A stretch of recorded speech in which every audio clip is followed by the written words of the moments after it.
నమస్తే. Welcome to Sakshi family. This is Shahida. So, Lohagarh case ఇప్పుడు దేశవ్యాప్తంగా చర్చనీయాంశమైంది.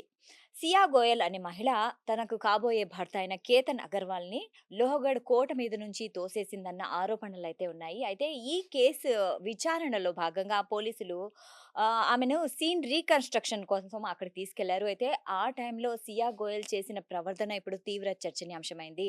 సో, సోషల్ మీడియాలో రకరకాలుగా ఆమె ప్రవర్తన గురించి మాట్లాడుకుంటున్నారు. అయితే ఈ విషయం గురించి మనం మాట్లాడుకుందాము. ఈరోజు మనతో పాటున్నారు సీనియర్ జర్నలిస్ట్ సూర్యకుమారి గారు. So, let's welcome her. నమస్తే మేడం. నమస్తే అండి. మేడం, ఇప్పుడు మనం చూస్తున్నట్లయితే ఇప్పుడు సియా గోయల్ కేసు తీవ్ర చర్చనీయాంశం అవుతుంది. పైగా ఆమె ప్రవర్తన రోజుకో విధంగా మారిపోతుంది. అందరూ ఈ కేసు గురించే మాట్లాడుకుంటున్నారు. అయితే ఇప్పుడు చాలా జరిగాయి కానీ, ఈ కేసు గురించి ఎందుకు అంత తీవ్రమైన చర్చ జరుగుతుందనేది ఒక ప్రశ్న అయితే, ఇప్పుడు రీసెంట్‌గా ఆమె ఒక కేసు రీకన్‌స్ట్రక్షన్ విషయంలో ఆమె తీసుకెళ్ళినప్పుడు ఆమె మీడియాకి మిడిల్ ఫింగర్ చూపించిందనే ఆరోపణలు ఉన్నాయి అన్నమాట.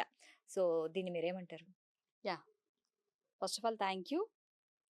ఎందుకు సంచలనం అయితుంది అంటే, మన సమాజం ఎలా ఉంది అంటే, ఒకటే నేరం పురుషుడు చేసినప్పుడు ఒకలా ఉంటది. స్త్రీ చేసినప్పుడు రియాక్షన్ ఒకలా ఉంటది. ప్రస్తుతం జరుగుతున్నదది. సో, చట్టం దృష్టిలో స్త్రీ అయినా, పురుషుడైనా నేరం సమానం. చేసినప్పుడు హ్మ్. సమానం. హ్మ్. వాళ్ళకి నేరం రుజువైతే ఒకటే శిక్ష అమలవుతుంది.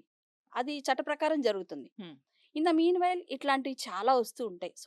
ఈ మధ్య కాలంలో సోషల్ మీడియా బాగా వచ్చిన తర్వాత సియా గోయల్‌ని సమర్థించే వాళ్ళు పెరిగారు.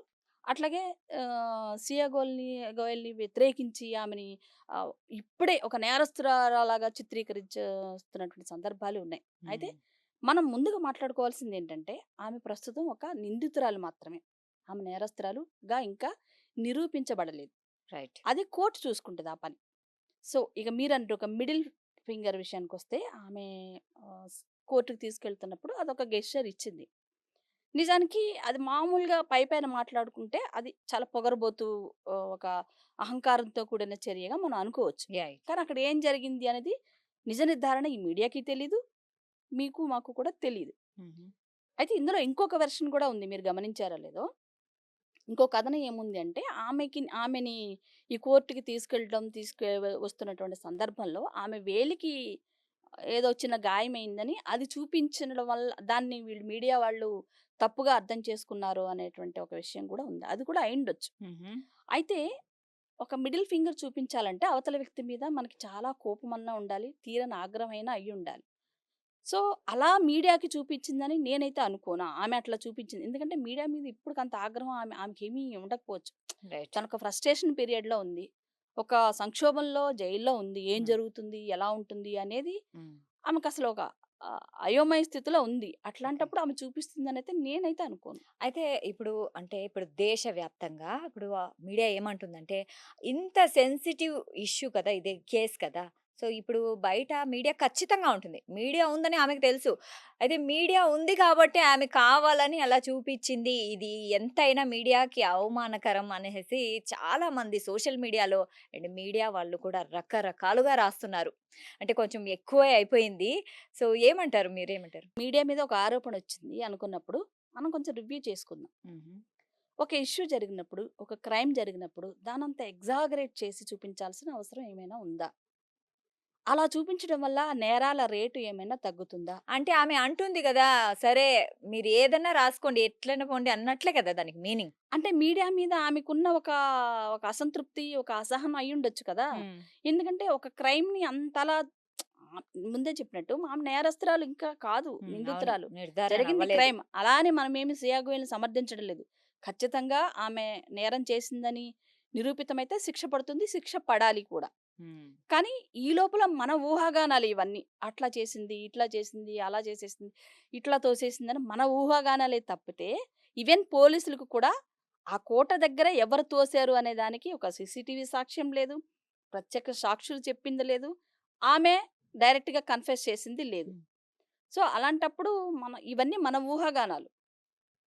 నేనేమనుకుంటానంటే ఇట్లాంటి విషయాలొచ్చినప్పుడు వీటి మీద అవగాహన కల్పించాలి తప్పితే అంత ఎగ్జాగరేట్ చేయాల్సిన అవసరం లేదు ఓకే. అనేది నా అభిప్రాయం. ఓకే. మరి ఈమె ప్రవర్తనని మనం ఎలా అర్థం చేసుకోవాలి? ఈమెకి 20 ఏళ్ళు గూడా సరిగ్గా నిండలేదు.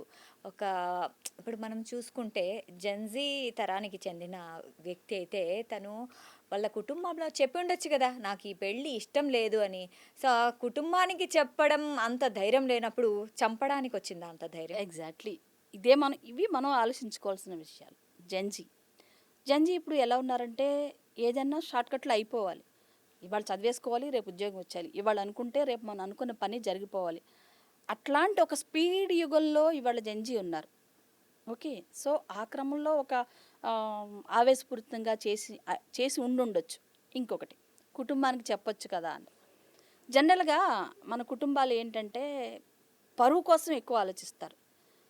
ఒక వివాహేతర సంబంధంలో ఉన్న కూడా ఒక ఇంటర్ కాస్ట్ మ్యారేజెస్ చెయ్యాలని అనుకున్నా, లేతే మన అమ్మాయి ఒక అబ్బాయిని ప్రేమించింది, మన కులం వాడిని ప్రేమించింది అని అనుకున్నా, దాన్ని జీర్ణించుకోలేరు. ఒకవేళ మన అమ్మాయి కోసం దాన్ని ఒప్పుకుందాం అనుకున్నా, వాళ్ళకి నెక్స్ట్ సెకండ్ గుర్తొచ్చేదేంటి? సమాజం. రైట్. పరువు. హ్మ్. మన పరువేం పోతుందో, మన సమాజం ఏమంటుందో, నలుగురు ఏమనుకుంటారో అనే భయం వల్లే 99% వాళ్ళు యాక్సెప్ట్ చేయరు. హ్మ్. ఓకే. ఆ పరువే వాళ్ళని భయపెడుతుంది. ఇక్కడ కూడా అదే జరిగింది. ఆ అమ్మాయి ఆల్రెడీ చెప్పింది. ఇది కూడా మీడియా వార్తల ప్రకారమే. నేను నా కుటుంబానికి చెప్పాను. ఈవెన్ నేను కేతన్‌కి కూడా నాకు ఈ పెళ్లి ఇష్టం లేదని చెప్పానన్నది మనకొస్తున్న వార్తలు. హుహు. సో, అలాగే ఇంకొక మాట ఏం చెప్పిందంటే ఆమె, హ్మ్. మీరు ఎళ్ళిపోవచ్చు కదా! పారిపోయి ఉండొచ్చు కదా! ఎందుకు కేతాన్ని చంపాల్సొచ్చింది అని పోలీసులు అడిగితే, హుహు. కుటుంబం పరువు పోతుందని నేనిట్లా చేశాను అని చెప్పింది. కానీ ఆ అమ్మాయి ఇంకొక విషయం మిస్ అయిపోయింది ఇక్కడ. ఓకే. నిజానికి లేచిపోయి ఎళ్ళిపోయిన కూతురుగా కంటే కూడా హ్మ్. ఒక హంతకురాలుగా కుటుంబం పరువు మరింత పోయింది కదా! కరెక్ట్. ఆ ఆలోచన ఆ విచక్షణ ఆమెకి లేకపోయింది. దానివల్లనే ఇంత అనర్థం జరిగింది. అట్లా కాకుండా కుటుంబాన్ని ఒప్పించుకోగలిగే ధైర్యం, తెగువ ఈ మర్డర్ విషయంలో కంటే ఇక్కడ చూపించుంటే మీరన్నట్టు ఇంత జరిగేది గాదు. ఇంత చర్చ జరిగేది కాదు. 2 ఫ్యామిలీలకి ఇంత విషాదం ఉండేది కాదు. రైట్. ఆ తెగువ ఆమె చూపించలేకపోయింది. కరెక్ట్. అయితే ఇప్పుడు పోలీసులు దర్యాప్తు విషయంలో తీసుకొచ్చే అప్పుడు చూస్తే మనకి ఆమె వాకింగ్ స్టైల్ గానీ, ఆమె బిహేవియర్ గానీ చూస్తుంటే ఆమెకి ఏ రకమైన పశ్చాత్తాపం లేదు అని కనిపిస్తుంది. అండ్ సోషల్ మీడియాలో గూడా అలాగే చర్చ జరుగుతుంది. సో, మీ అభిప్రాయం ఏంటి? అంటే ఒక మనిషిని మనం ఎట్లా అంచనా వేస్తాం? మనం ఏమన్నా మానసిక శాస్త్రవేత్తలమో, మానసిక నిపుణులమో కాదు గదా! ఆమె అనుకున్నది తను చేసింది అంతే.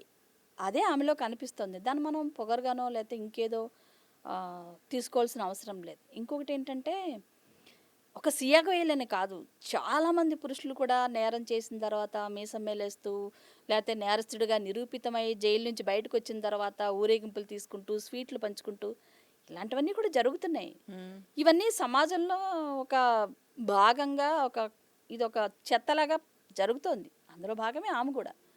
మహిళలు కూడా సమాజంలో ఒక భాగమే కదా! కరెక్ట్. సమాజంలోని అన్నిటి ప్రభావం వాళ్ళ మీద కూడా ఉంటుంది. రైట్. డెఫినెట్‌గా. హ్మ్. అయితే ఇప్పుడు ప్రేమ, ద్వేషం, సో, కోపం వీటిని నియంత్రించుకోలేకపోవడమే ఇలాంటివన్నీ కారణమా? ఎందుకు ఇలా ఆలోచిస్తున్నారు? హ్మ్. అంతే లేకపోవడము. హ్మ్. వాళ్ళకి ఒక సంక్షోభ సమయంలో ఉన్నప్పుడు సరైన గైడెన్స్ ఇచ్చే పెద్దవాళ్ళు లేకపోవడమో, లేతే ఫ్రెండ్స్ లేకపోవడమో, ఎవరో ఒకరు వాళ్ళని సీ ఒక ఒక విచారంలో ఉన్నప్పుడు, లేతే ఒక తీవ్ర సంక్షోభంలో ఉన్నప్పుడు, మన ఆవేశంలో ఒక నిర్ణయం తీసుకుంటాం.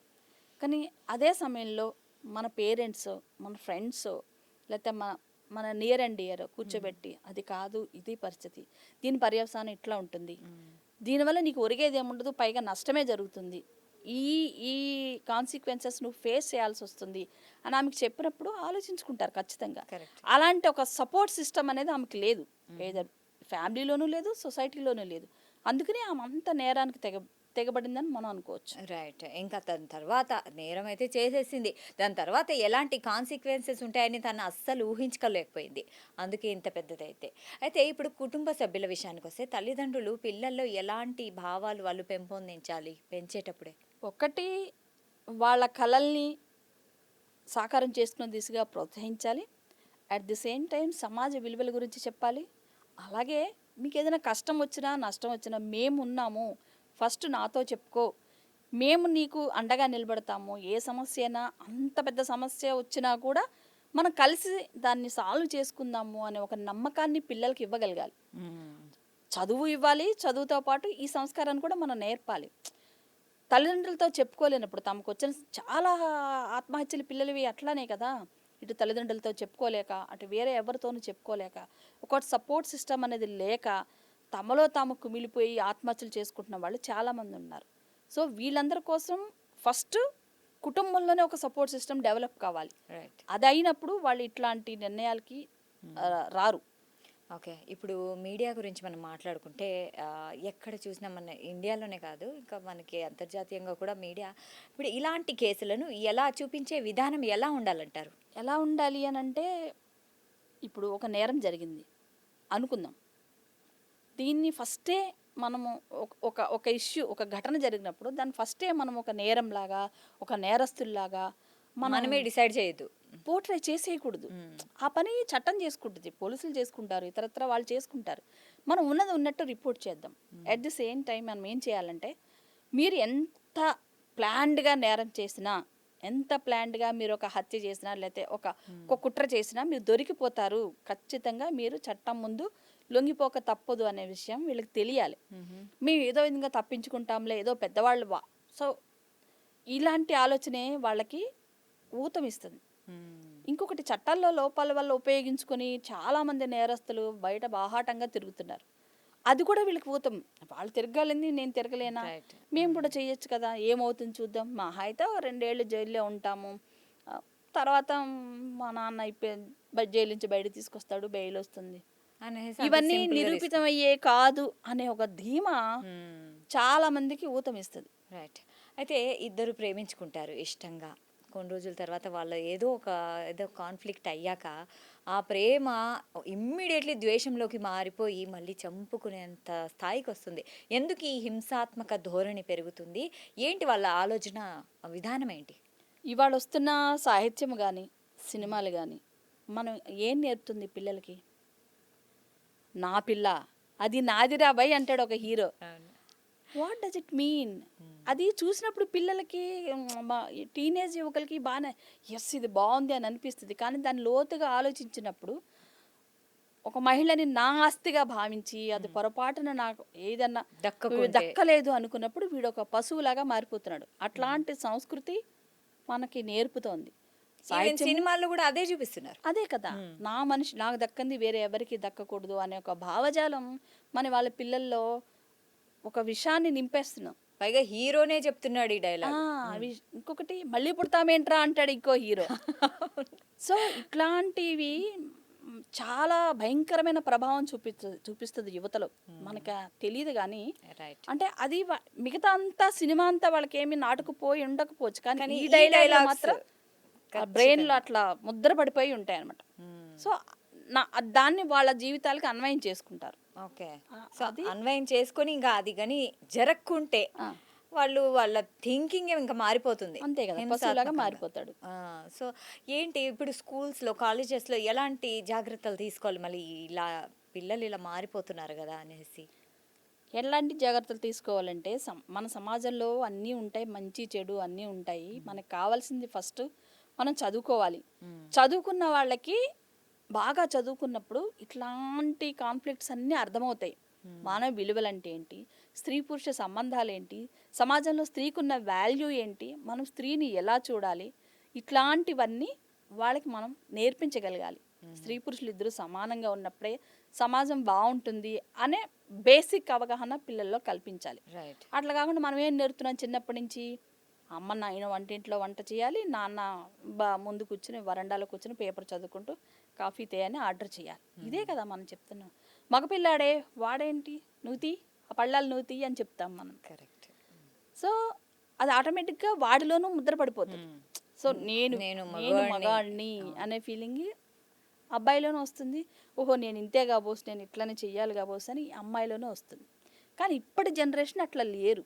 ఎందుకంటే వాళ్ళు చదువుకుంటున్నారు, అన్ని రంగాల్లోనూ ముందుకు వస్తున్నారు. కాబట్టి ఎందుకు ఈ వివక్ష మనకెందుకు, ఈ అసమానత మనకెందుకుంది, మనం వాళ్ళలాగానే పుట్టాం కదా, వాళ్ళకంటే మిన్నగా చదువుకుంటున్నాం కదా అనే భావన మహిళల్లో కూడా వస్తుంది. కరెక్ట్. అది అబ్బాయిల్లో కూడా వచ్చినప్పుడు ఇది రాదు. ఈ సమానత్వం అనే ఉండాలి అనే భావన అబ్బాయిల్లో కూడా రావాలి. అది వచ్చినప్పుడు ఈ గొడవలు ఏమీ ఉండవు. రైట్. కరెక్టే. ఎందుకంటే ఎడ్యుకేషనే దీన్ని పూరిస్తుంది అనేసి అనుకోవచ్చు. ఇప్పుడు చూసుకుంటే మనకి తరతరాలుగా ఇప్పుడు ఈ హత్యలు ఇలాంటివన్నీ సాధారణమైపోయాయి.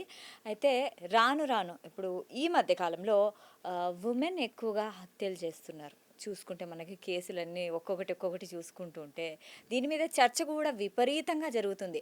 సో ఇది ఏంటి సోషల్ మీడియా మహత్యమా? లేకుంటే మీడియా మహత్యమా? సో దేనివల్ల ఇలా అవుతుందంటారు? ఇది కేవలం ఊహాగానాలు, సోషల్ మీడియాలో వస్తున్నటువంటి వార్తలు, అవాకులు, చవాకులు తప్పితే నిజానికి మీరు గణాంకాలు చూస్తే అట్లా లేదు. హుహు. అమ్మాయిలు హత్యలు చేస్తున్నది వాస్తవం.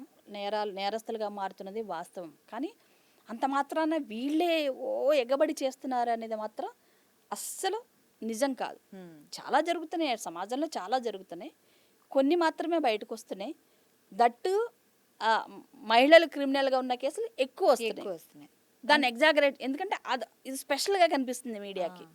ఒక ఒక ఒక భార్యని భర్త చంపేశాడంటే లైట్ తీసుకుంటున్నారు. అదే భర్తని ఒక అదే.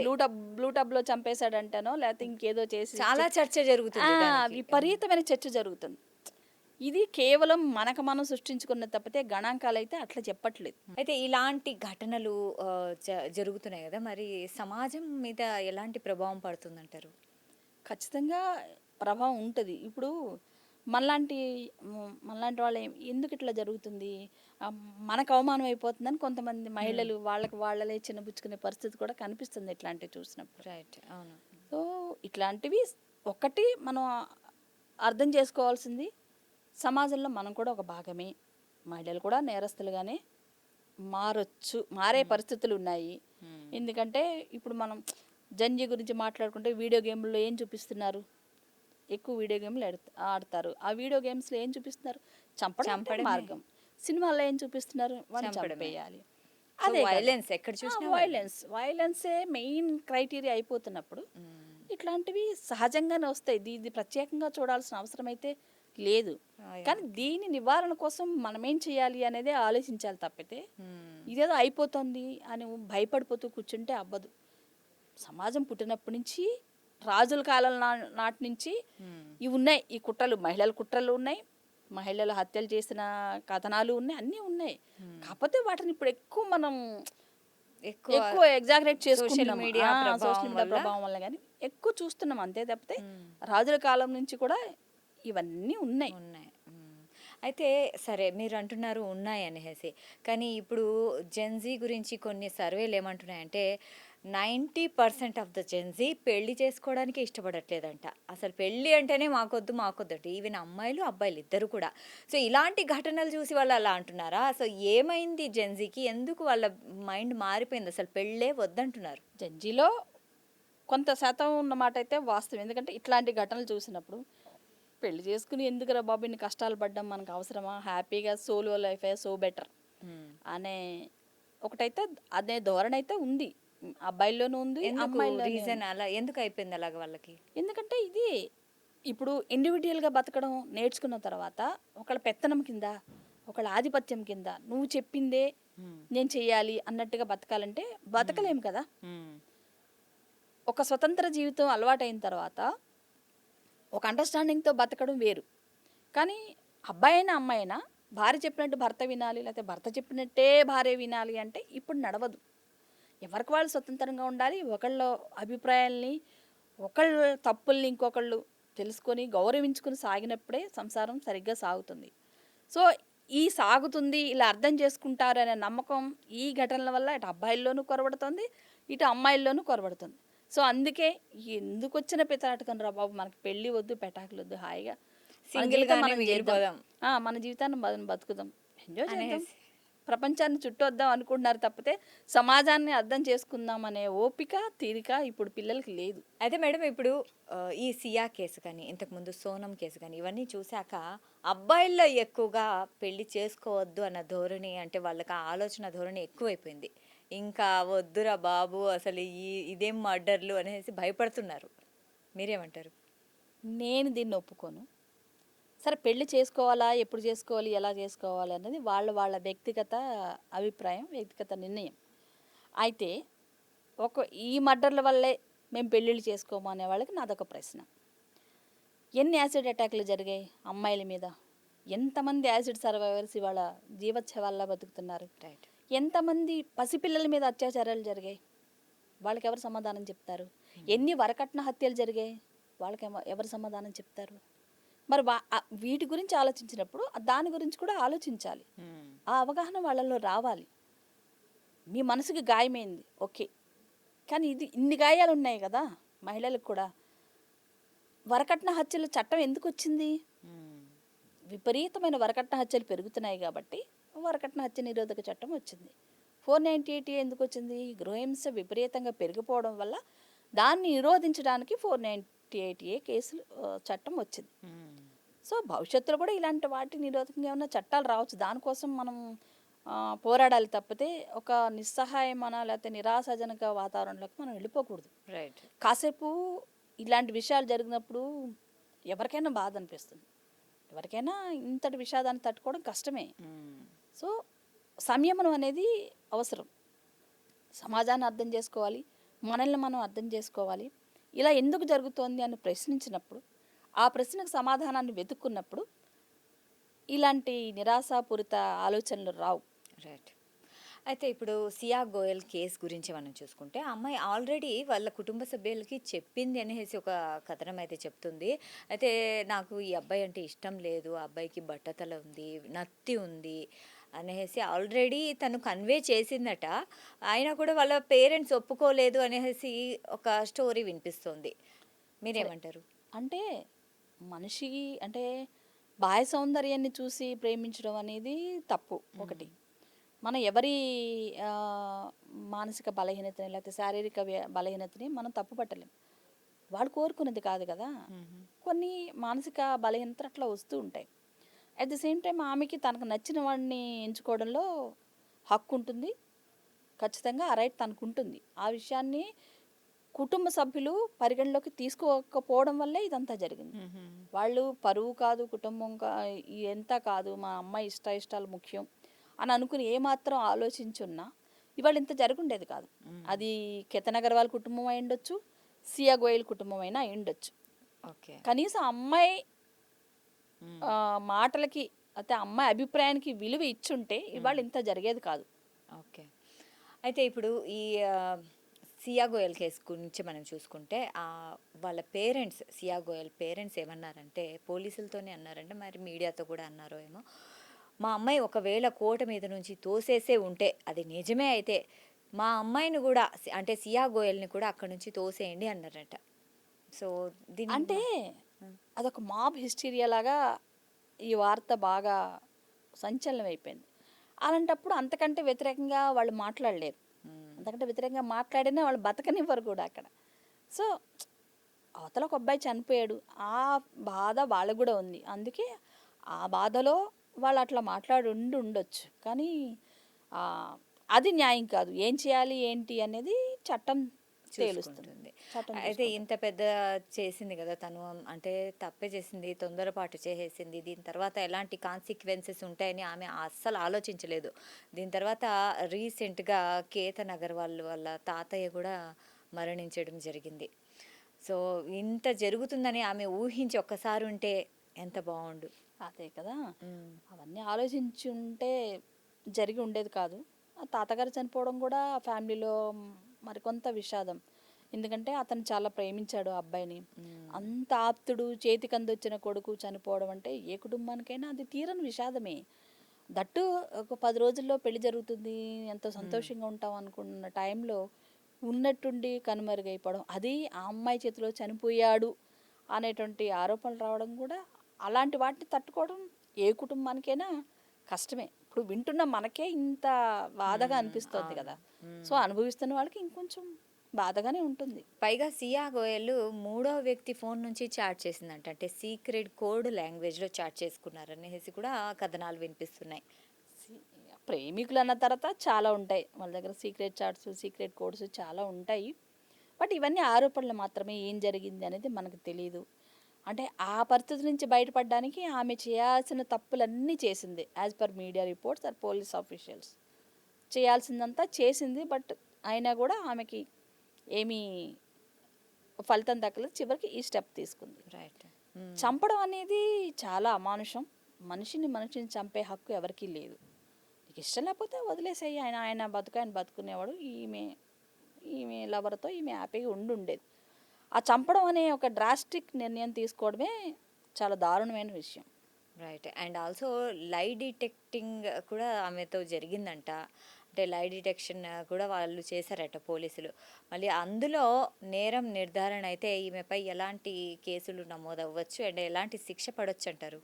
అంటే శిక్షల గురించి మనం మాట్లాడలేము కానీ లై డిటెక్టర్లో ఆమె ఏం చెప్పింది, అది ఎంతవరకు క్రైటీరియా అనేది కూడా $1,000,000 క్వశ్చన్. ఇంకొకటి సీసీ కెమెరాలో అతను వెళ్తున్నది చూసాం తప్పితే అక్కడ ఖచ్చితంగా కేతన్ని తోసింది ఎవరు అనేది లేదు. లేదు. సో ఈయన తోసినట్టు లేదు, అటు అమ్మాయి సియా తోసేసినట్టు లేదు. చనిపోయాడు అనేది వాస్తవం ఒకటే కనిపిస్తుంది తప్పితే. సో కోర్టు ఇవన్నీ చూడదు, ఈ కథనాలు అన్నీ చూడదు. కోర్టు అక్కడ సాక్ష్యాలే చూస్తుంది. ఇక ప్రజల గురించి మనం మాట్లాడుకుంటే ఈ కేసు ఎప్పుడైతే చర్చనీయాంశమైందో, ఈ కేసు వెలుగులోకి వచ్చిందో అప్పటి నుంచి లోహగడికి సాధారణంగా వచ్చే సందర్శకుల కంటే 25% ఎక్కువ వస్తున్నారంట. ఆ పైగా ఎక్కడి నుంచి ఈ అమ్మాయి తోసేసిందో ఆ స్పాట్ని సియా స్పాట్ అని పేరు పెట్టేశారట. అంటే ఇలాంటి గతంలో కూడా చాలా చూసాం కదా. ఒక నేరం జరిగినప్పుడు లేదా ఒక సంచలన విషయం జరిగింది అని అనుకున్నప్పుడు ఉత్సుకత అనేది ఉంటుంది జనంలో. అక్కడ ఏం జరిగింది చూద్దాం, మనం కూడా వెళ్ళి చూద్దాం అనేది ఉంటుంది. అందులో భాగంగానే ఇది కూడా వెళ్ళి ఉండొచ్చు.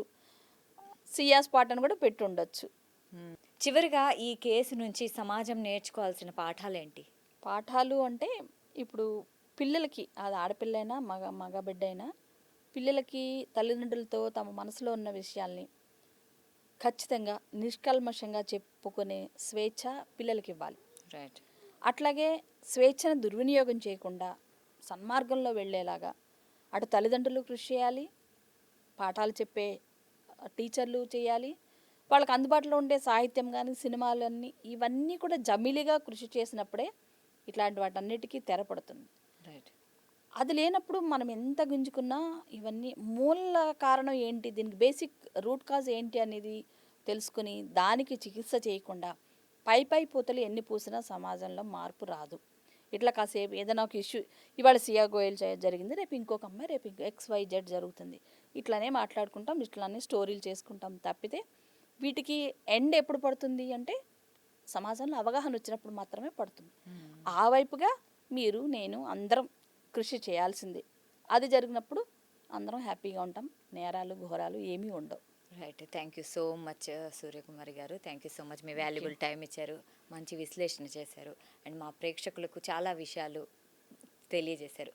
Thank you so much. Thank you. So చూశారు కదా, సో మన సమాజంలో చాలా నేరాలు అయితే జరుగుతున్నాయి. నేరాలు జరుగుతున్నాయి, చర్చలు మాత్రమే కాదు, ఇంకొక నేరం జరుగుతుంది, దాని మీద చర్చ, ఇలాగే సాగడం కాదు. దీని నుంచి మనము సమాజంలో ఎలాంటి మార్పులు తేవాలి అని ప్రతి ఒక్కరూ ఆలోచిస్తేనే మన సమాజంలో మార్పు ఖచ్చితంగా వస్తుందనేసి ఈ కార్యక్రమంలో తెలుసుకున్నాం కదా. సో ఇది ఇవాల్టి కార్యక్రమం. మరో కార్యక్రమంలో మళ్ళీ కలుద్దాం. అంటిల్ దెన్ కీప్ వాచింగ్ సాక్షి టీవీ.